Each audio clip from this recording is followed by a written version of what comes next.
and welcome back to my channel. In today's video, we will be learning about the poem The Way Through the Woods, written by Rudyard Kipling. Before we start, let us look at what we will be doing in this video. We will be looking at the introduction to the poem, we will be analyzing the poem, we will be looking at the summary of this poem, we will be discussing the various themes in this poem, and finally we will be identifying the figures of speech which include poetic devices. So let us begin with the introduction to this poem. The Way Through the Woods by Rudyard Kipling is a mysterious and atmospheric poem about a forgotten forest that has been covered by the woods and hidden from human sight. The poet describes how the ringdove and badgers now freely move through the place where people once traveled. Using vivid imagery, mystery, and personification, the poet shows the power of nature to erase the marks of mankind. The poem creates a haunting mood through the references to the foggy autumn night, the whispering trees, and the keeper of the inn, making readers feel that the old road still carries hidden memories and secrets of the past. Now let us move ahead to the analysis of this poem. Since this is a very deep and detailed poem, we will be going line by line and I will be giving you detailed explanation. So make sure you take down the notes and keywords as I explain. So let us begin. The first stanza. Stanza 1. They shut the road through the woods 70 years ago. Weather and rain have undone it again, and now you would never know. There was once a road through the woods, before they planted the trees. It is underneath the coppice and heath and the thin anemones. Only the keeper sees that where the ringdove broods and the badgers roll at ease, there was once a road through the woods. So this is our first stanza. Let us begin. They shut the road through the woods 70 years ago. So the poet here begins with the speaker stating that one particular road was shut 70 years ago.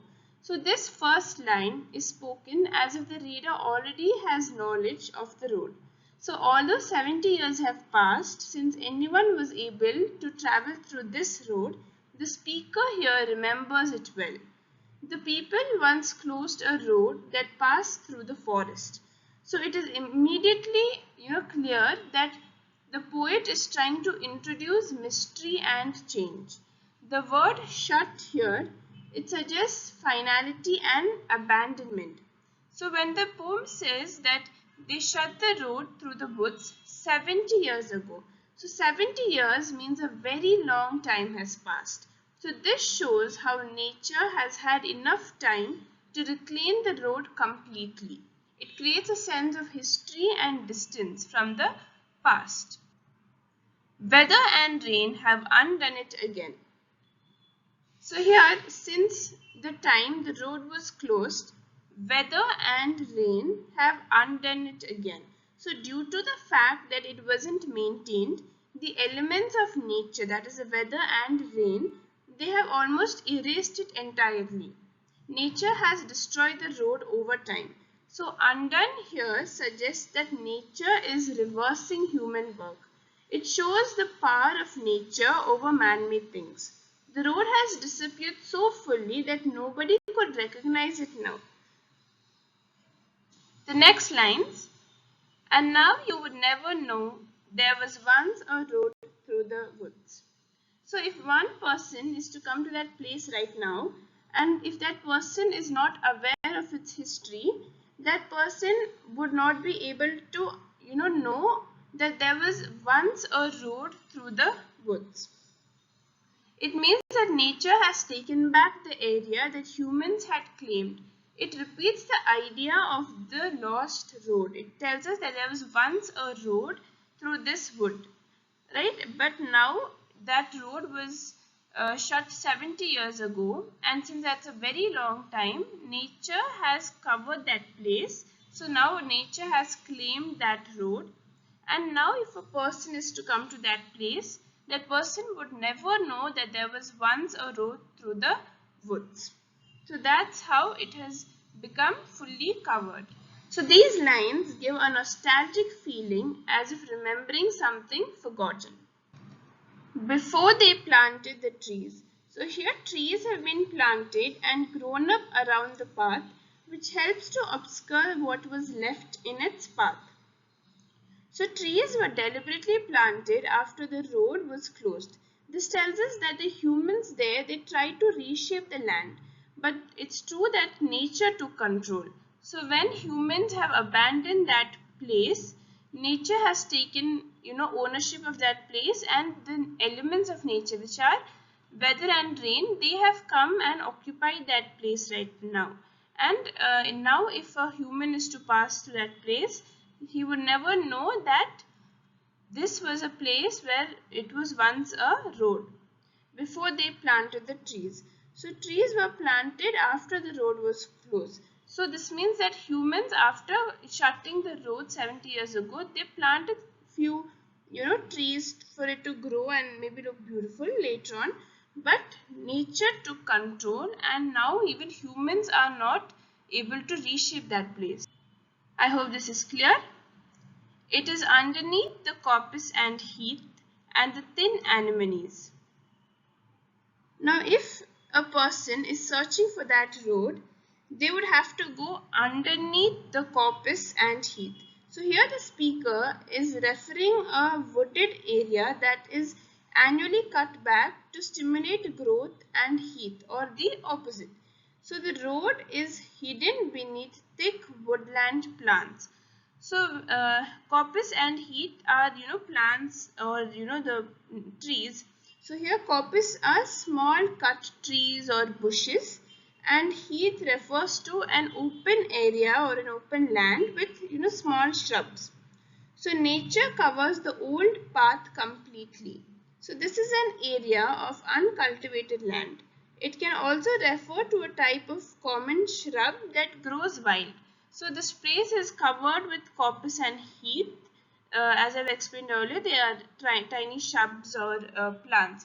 So that is right now the cultivation of this area, and that these plants have overcovered the road. So it is underneath, the road is underneath, it's hidden beneath the coppice and heath and the thin anemones. So here the poet is trying to say that one would also be forced to go around the anemones. So this word is wide ranging, and it can refer to an expansive genus of flowers, especially wildflowers, because wildflowers grow where the road once existed.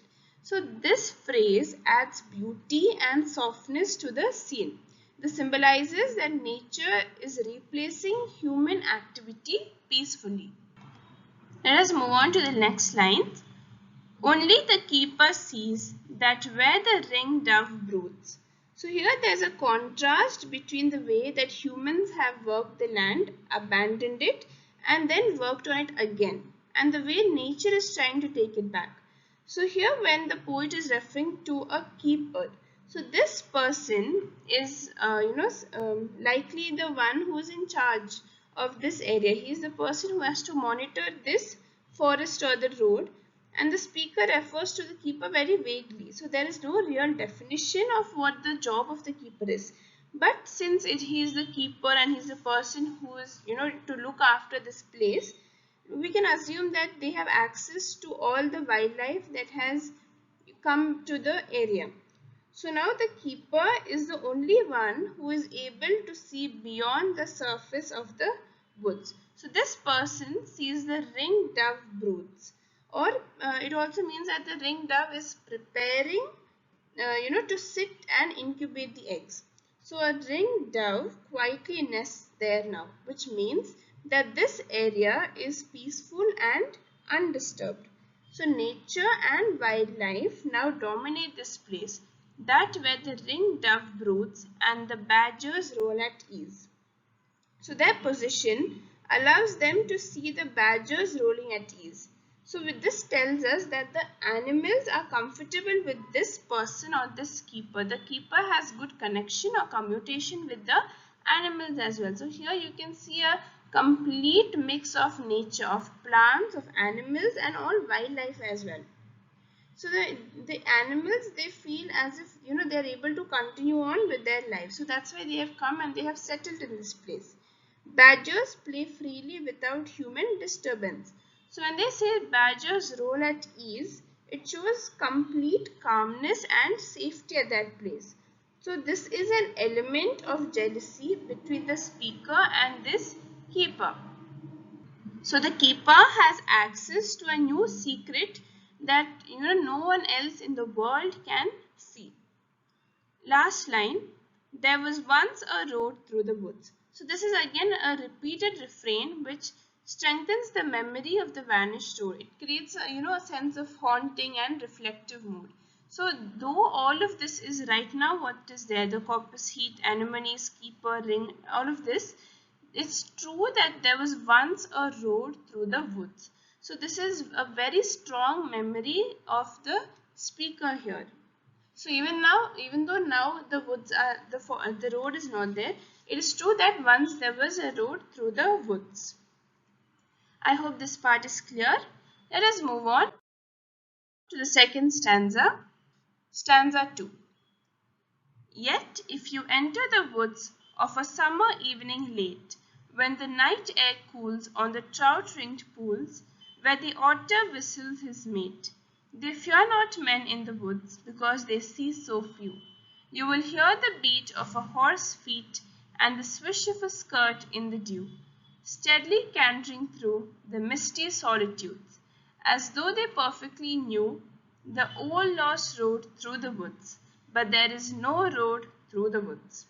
So here, yet if you enter the woods of a summer evening late. So here in this stanza, the poet now directly addresses us and creates a suspense and involvement.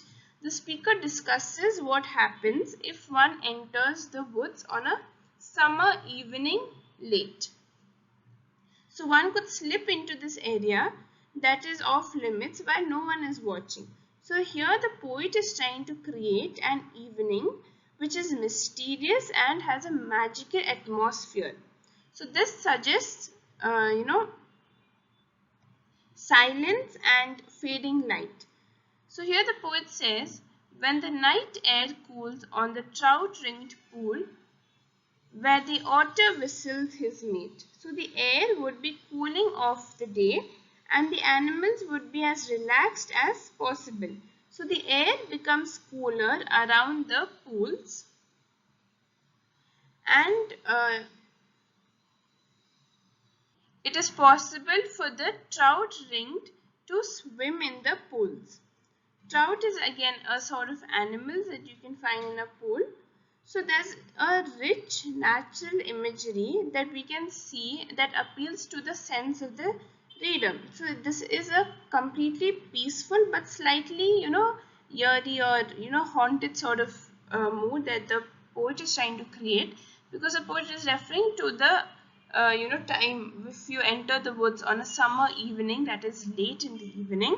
What are you going to experience there? So when the night air cools on the trout-ringed pools, where the otter whistles his mate. So one might even be able to hear the otter whistling to his mate. Otter is an animal that you can find in the woods. So the otter calls to each of its friends or each other nearby. So this adds life and sound to the forest scene. We have a sense of feeling, and we have visual imagery, we have auditory imagery as well. They fear not men in the woods because they see so few. The animals have no reason to fear men because there are so few passing through the area right now. So the animals are no longer afraid of humans. So this tells us that humans rarely come to that area now. If the road still existed, this would not be the case. So this confirms that the woods are so isolated, abandoned, and there is no one to visit the woods.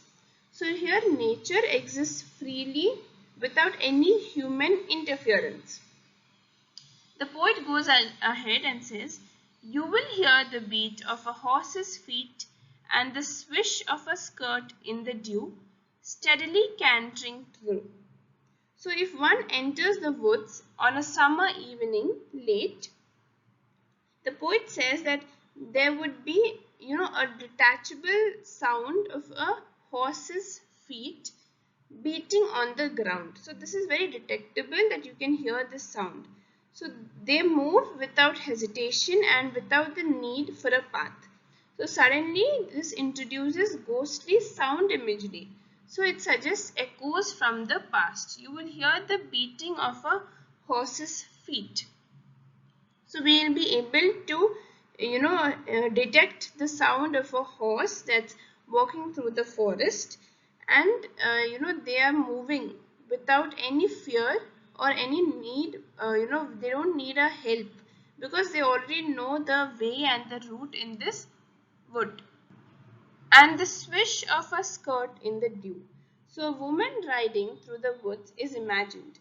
Here a swish refers to, a sense of soft auditory imagery. It gives a ghost-like romantic atmosphere, and the swish of a skirt in the dew.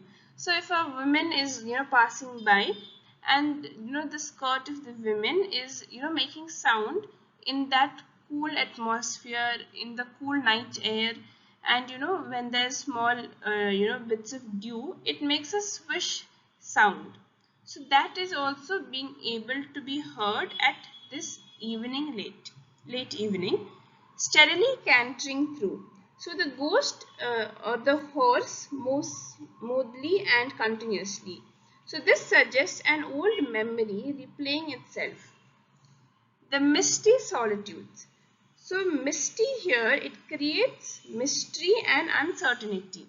Solitudes here emphasizes loneliness and silence, as though they perfectly knew. So the ghostly riders seem familiar with the old road. This suggests that the past still survives in memory. So here the poet is trying to say that as though they perfectly knew. So if even if a person is going to the woods at this late time in the evening, that person will be a person who has knowledge of this place or who wants to visit this place, and this person is also seen with a ghostly appearance, because at night, generally we believe that ghosts come out at night. So this person who's wandering through the woods on a late evening is definitely compared, or metaphorically compared, to a ghost, as though they perfectly knew. So again here the speaker increases the mystery and haunted elements of this place by describing how the horses seem to know perfectly. So the old lost road through the woods is also known by the horse. So the old lost road through the woods. So this final line brings back the main idea that the road is physically gone, but emotionally, spiritually, it is still remembered by the people who once knew that it existed. But there is no road through the woods. So the poet concludes with the line, but there is no road through the woods. So it has vanished so completely that he could not prove it to another person that the road once existed. Right now it is vanished, and there is no hint that a road as such existed.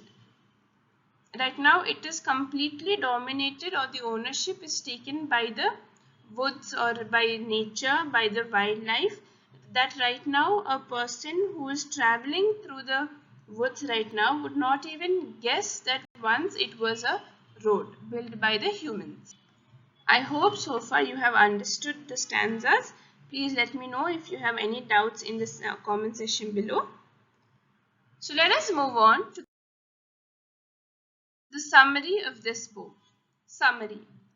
The poem describes a road in the woods that was shut 70 years ago and slowly covered by nature through rain, trees, flowers and plants until it completely disappeared. Only the keeper of the woods remembers that the road once existed and quietly observes the peaceful life of the forest. In the final part, the poem becomes mysterious as the speaker says that on a quiet summer evening, one may hear horse hooves and swish of a skirt moving through the misty woods, as through ghostly riders still travel along the forgotten road. The poem highlights the power of nature, mystery, and memories of the past. So let us move ahead and identify the different themes of this poem. The first theme is nature over man. The second theme is time and impermanence. The third theme is memory, nostalgia, and mystery. You can also come up with your own themes and justify it with the words and keywords from the poem. And as long as you justify it in a proper way that is convincing and also has keywords, you will be given your marks. So next, let us move on to the figures of speech, which include poetic devices. The first figure of speech is imagery. They have smothered the road with fern, the trees have grown leafy, the dew flies soaked and lone. Personification. The trees have grown leafy, they have shut the road through the woods. Alliteration. Leafy and long, swift and wet. Repetition. The way through the woods 70 years ago.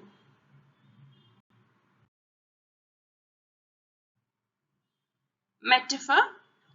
The road can be understood metaphorically as forgotten history or memories hidden by time. Contrast. The busy road in the past and the silent forest in the present. Auditory imagery. The beat of a horse's feet, swish of a skirt. Visual imagery. Anemones, heath, and thin anemones. Rhyming scheme. Woods stood there near, and the contrast is between the busy road in the past and the silent forest in the present. I hope this is clear. If you have any doubts so far, please let me know through the comment section below. Also, if you have anything to add to what I have said or shown, kindly do so in the comment section below. It will be a great help for each other. So thank you so much for watching. Stay tuned and let us meet again in another educational video. Till then, thank you and happy learning.